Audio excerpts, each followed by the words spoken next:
My name is Doris Jean Snowden. I was born in Coleman, Texas, September the 4th, 1948. My parents were John and Bernice Payne. They're deceased now. And my grandparents were Millie Payne. I can't think of my grandfather's name. It'll come to me. And then my grandmother on my mother's side was Harry Gordon and Celia Gordon. They were all born in Texas. So my family migrated from Texas to Hilla Bend, Arizona, due to my Uncle Morris, who worked for the railroad, and he got my father, my Uncle Bucci, and my cousin David's jobs. So we migrated there. And we moved there also because at that time, cotton was the main staple of work for African Americans. Back then I think we were called colored people. So that's why we moved to Hilla Bend, where I lived for the first 12 years of my life. Started school in a segregated school, one-room schoolhouse with Mr. Taylor as the principal teacher and then Miss Arcella. And in the second grade, we were integrated. So Brown versus Brown happened in '54, but we didn't get integrated until 2 to 3 years after that. And my first white teacher I had was Mrs. Heidi. And the reason I remember her is that we used to take naps. And so she would allow me to stay sleeping, and then she would take me home in her Studebaker. So I remember that about my first white teacher that I had. And I was a very shy child to start with, so I do remember Mrs. Heidi. I went to school in Hilla Bend, I went through first through sixth grade, half of the sixth grade in Hilla Bend school system. Then my brother, John, well, he's changed his name to John, but his name is Johnny Payne. But since he's a grown man, he went and had it changed to John. Anyway, when my brother started college at Thatcher University, junior college, my mom wanted to be closer to him. So we left Hilla Bend, probably, I think it was a day before Halloween in October of '59, we moved to Tucson. So that's how we ended up. And where we moved, my Uncle Bucci, his name is John Henry, but Black people have nicknames. So my Uncle Bucci had gotten my parents a house. So the first place we lived was Convent and 17th, which was right down from the red light district. So, so Tucson was very interested in those days. We had the red light district, which was right around the corner from the police department. The police department has always been on Stone. And so there was a red light district in Tucson. And when we moved here, there was a lot of thriving businesses. There was barbershops, there were a service station, beauty shops, just all kind of activities. We even had a trolley car that went down Stone Avenue, where Midtown and the police department, the trolley car went all the way from where Prince Chapel is down Stone Avenue here in Tucson. So to me, that's an interesting fact that people don't know. And when we moved there, it was in the barrio, and so it was predominantly Hispanic and Blacks that lived there. When urban renewal happened, this would have been in 1965-66, Blacks then were relocated. So what you find in the barrio now are lawyers, business people, the Elks Club is gone. So all of that has been displaced in Tucson due to urban renewal, where the Tucson Community Center is. I was a baby of the family, so I was very spoiled. Now, we were poor, but you couldn't have told me I was poor. I thought I was a rich child because my parents were very loving. My mother was, as most mothers are, the one that ran the home. My father was very soft-spoken, very gentle, and Mama was just Mama. She was a baby of her family. He was a baby of his family. I'm the youngest. I have two older brothers, John Payne, I got to get it straight, and Don Albert Payne. And my brother Don has since passed. And my mom had 12 siblings in her family. My father had 9. I have no aunts and uncles left out of 21. Family traditions were it's always around food. Even when we lived in Hilla Bend, when we first moved to Hilla Bend, I remember we only had 2 rooms. So all 5 of us lived in those 2 rooms. Then my dad added on 2 additional rooms, 2 more bedrooms. But it was always around food. So with all of those uncles and aunts, everybody just about had kids. So it's always been tradition of food. My grandmother's birthday was on Christmas Day. So we would travel back to Coleman most every holiday to spend with I call her Big Mama. So traditions have been food, picnic, just family gatherings. I went to high school. Started at Drachman Elementary, then went to Stafford, was junior high. Now they call it something else. And I graduated from Tucson High in 1966. Then I got married. I got married in July 24th of 66. So I did not go to college immediately.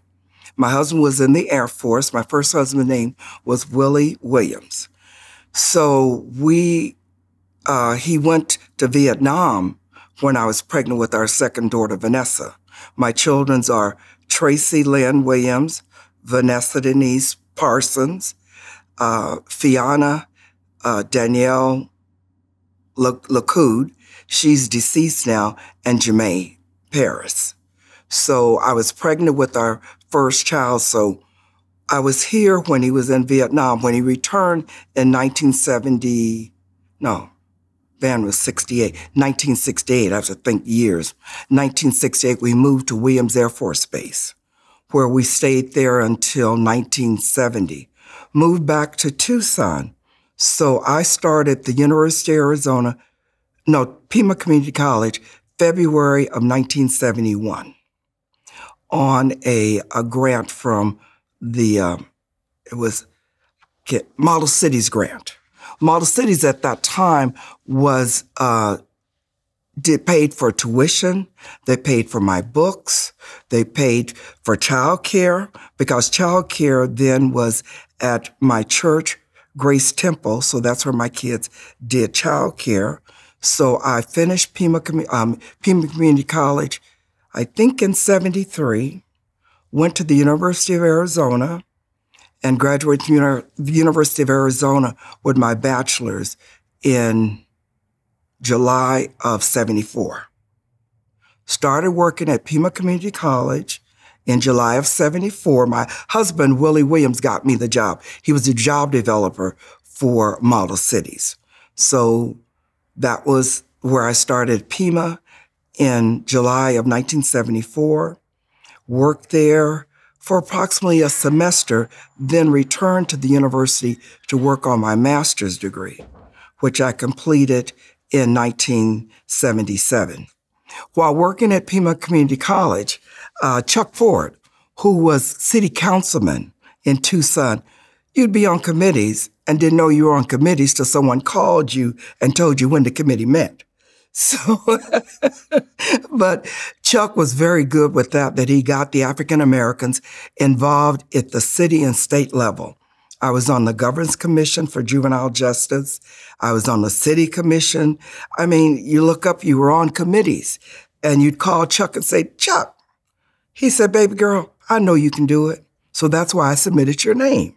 So I did that. I've worked with, for a number of years, I did the youth, I'm going blank again. Anyway, we used to take about 11 buses up to Phoenix for a youth conference. These were kids from TUSD mostly. So we had a youth conference, educational conference, for approximately about 10 to 15 years. Gloria Copeland was part of that, Johnny Bowens. So we would bus these kids up, and they would have the experience on campus at ASU. I've been involved. I was Director of Minority Affairs at Pima Community College. That was one of my positions. And so that had me involved with the Native Americans, the Hispanic community, all community. In fact, Raynor Collins, Judge Collins, laughed at me when I told him I was also a junior league member.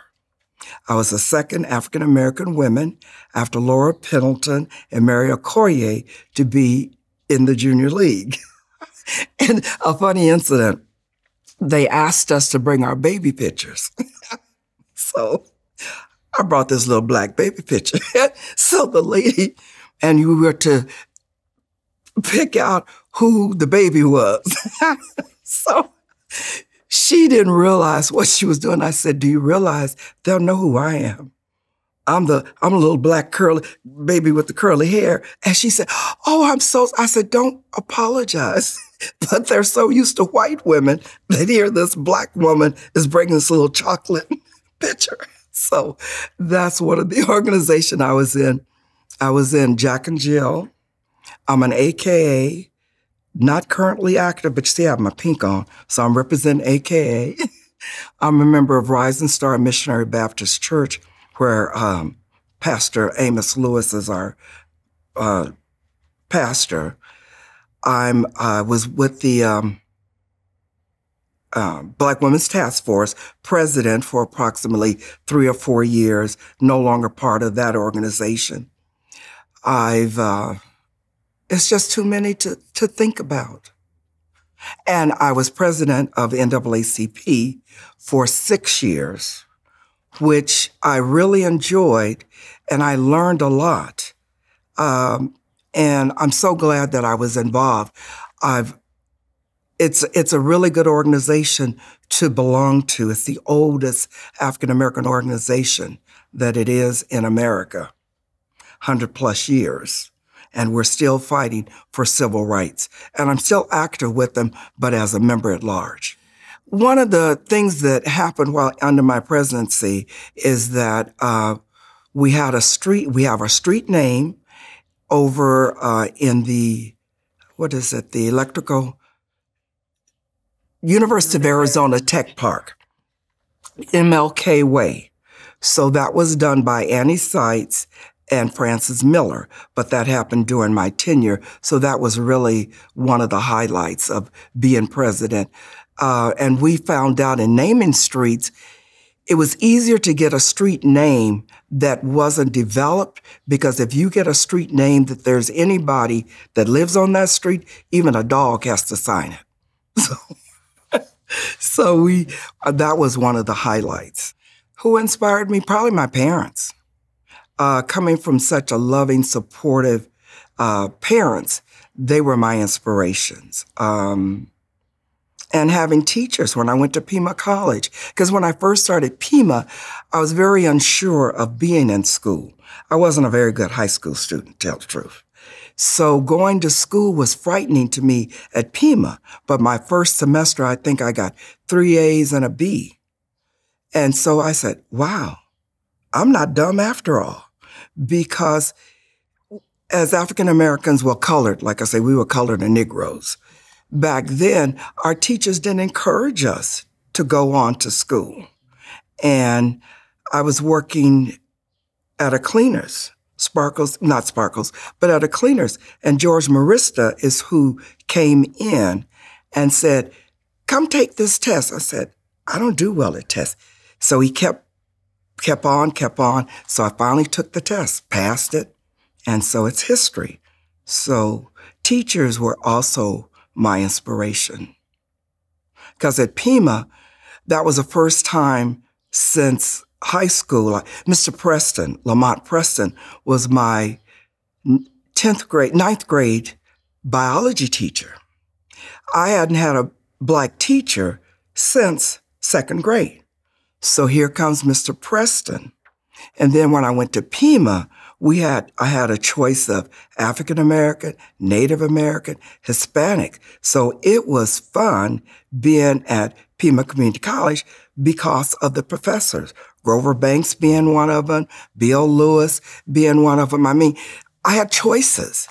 Rosemary Garcia, choices of people that looked like me or understood me. And then when I went to the University of Arizona, that's another story. You find yourself one in many. One, and the teachers always know your name because you're the only Black person there. So the university was a different experience. And I also went to NAU to work on my PhD, which I didn't complete. And that was due to the death of my second husband, Robert Conley. After his death, it was just hard to get back into that mode of school. So I did all the coursework, but I didn't do the dissertation. I feel really blessed in that I've always been put in a position that I can help others. And my goal is always to see that someone goes higher than I do. And so at Pima, when I was Director of Minority Affairs, I was in charge of a budget. So I had the opportunity to pay for African American, Native American, Hispanic, Anglo students to attend school. So it's just been a blessing to be a blessing to others. And my idea is always to pass it forward. I tell them, you owe me nothing, just have to pass your classes. And I would check on them to make sure that they did pass their classes. And then being involved in community work. That's very important to me because if we have a gift, we need to be willing to share that gift with other people. And I've been blessed to share my gift with other people. And it's all been free. That's what people don't understand. When we work in the community, we don't get paid. But the pay is the gratification from God that I can be of service to others. My advice, the upcoming generation, they are the computer generation. So they're the no touch.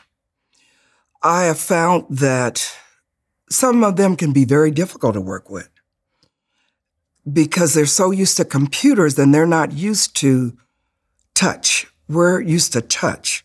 And I would say, get connected, get a mentor, because it wasn't for mentors that I had, the Johnny Bowens, the Bessie Morrisons of the world, I wouldn't be where I am. So get a mentor to help you.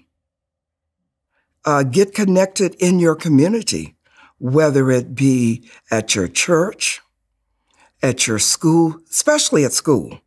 With the changes across this nation in school, I would say get connected in your school system. So give back your talents. Don't always put $1 to the talents we have to share. I also want to recognize my husband, Aaron Snowden, who, if it wasn't for him being so supportive and allowing me to give my time to the community, I'm just blessed to have a godly man in my life.